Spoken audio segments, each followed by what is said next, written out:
talking madness. Beware the Fury. Fury's function-proof polyurethane wheels are configured in a bimodal design. 4 1-horsepower motors drive the bot forward, while 2 more drive his weapon. A pair of steel chisels that spin at a frothy 3,000 RPM. And Fury was designed by Brian Ondob. Brian is a computer science major at Rensselaer Polytechnic Institute in Rochester, New York. Along with his electrical engineer teammate, John Blackburn, he plans to unleash his robotic Fury on tonight's competition. We are Team Attrition out of Troy, New York. Our robot Fury features an invertible design and chisels that move at 214 miles an hour.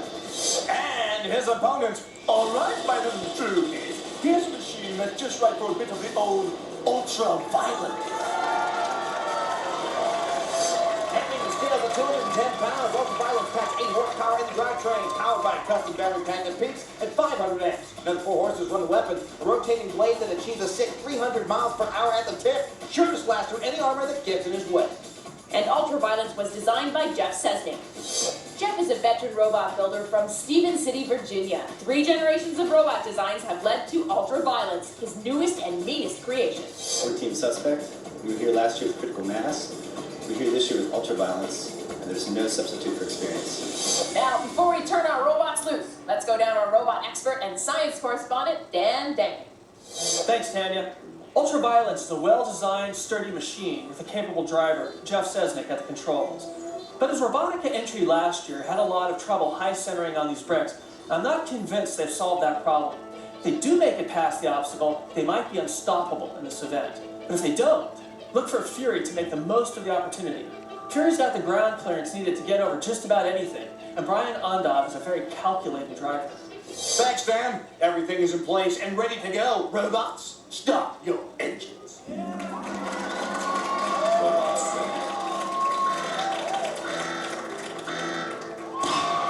here we go! It's Ultraviolence through the wood, having a bit of trouble, and now in the cans. Nice! Fury takes out the cans, heads into the first turn. Looks like he has a can stuck next to that chisel on top. Sweet. He's headed toward the bricks. Ultraviolence goes around turn 1. He's into the bricks. There's the Ultraviolence cam as he smashes the blocks. And now Fury is trying to keep pace. He's through the bricks and hits the blocks. There's Ultraviolence at the halfway point. UV seems to be missing a wedge there, and he heads straight into Fury. These 2 bots have reached an impasse on it. I don't think the straightaway is wide enough for them to get by, and that debris clogs it up even more. Ultraviolence looking for a way to get by. Fury doesn't seem to be moving out there. No, but Ultraviolence has the wrong design to get past it. Wedges are supposed to plow under, but if one of his missing, keeps bouncing up the debris and on top of Fury, which is too tall a robot to climb over. Ultraviolence has knocked Fury backwards. He may punch him into the corner here and find room enough to squeeze by. There's Jeff Sesnick in front, and the Fury guys are behind him. They don't like what they're seeing. Ultraviolence may have an angle here. I don't know if he's still even functioning. Ultraviolence is turning around now. Yeah, I don't think Brian Ondob is going to like this, Amit, but Ultraviolence will probably use that thick blade as a ramming weapon. The damaged wedge hasn't been optimal. It's been costing Jeff a lot of time. And he is very skilled at driving backwards, having practiced with that weapon a lot. Oh, look how easily against Fury's armor. If only there was allowed to turn that blade on in this event, that'd be sweet. Amit, this kind of weapon is exactly what prompted that safety measure. Contestants stand right next to the action here in the Gauntlet, and that blade would probably throw shards of metal out of the ring. I'd like to see that anyway. Fury taking a beating here as he pushes into the corner. Now it looks like Ultraviolence is stuck.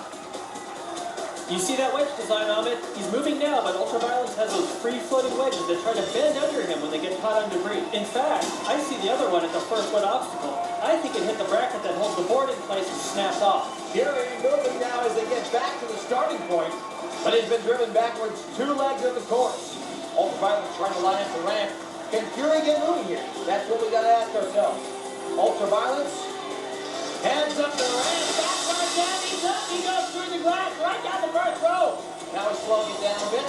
The red looks like it's getting caught right there. Another pane broken. He's being careful. And he'll continue to go backwards here as much as possible with that wedge problem. This is a prime place for it to get stuck, and he doesn't want to give up those 15 bonus points. Here's a nice low angle of the match Ultraviolence is making. Yeah, look at that blade. I can't wait to see that bad boy turned on. Ultraviolence is taking care of business here in the Gauntlet. He is still having trouble on that platform, though. If only that other wedge would break off, he'd be fine. He turns. There goes another pane, and now another. 3 panes left. Fury not fighting anymore. Or he may be dead now. And even if not, no way does he have time to circle this course and get up that ramp. Ultraviolet takes out one more. And there it is, the bonus pain. It's coming down. Time will not be a factor. Well, unless Jeff can't figure out what's going on with his control panel. Now he's got the angle. He knows it. Yeah! Ultraviolet has done it. There was some good work getting past his opponent, but Jeff Sesnick and his teammates have scored a big win here in round one. This contest really showed these bots' comparative strength under the hood. Fury lost drive power on his own before clearing the block, but Ultraviolet stayed functional even while driving Fury backwards 2 legs of the track, and his dependability gave him a big win. And Ultraviolet takes the Gauntlet. And it's Ultraviolet with 85 over Fury and his 30. Tanya is standing by with the win. Tanya. Here we have Jeff Sesnick and his team, Ultraviolence. Now, Ultraviolence is a powerful bot, and you started off pretty strong. Yeah, we went right through there. But I don't know, something wasn't quite right. We were having a hard time turning, but it didn't matter in the end.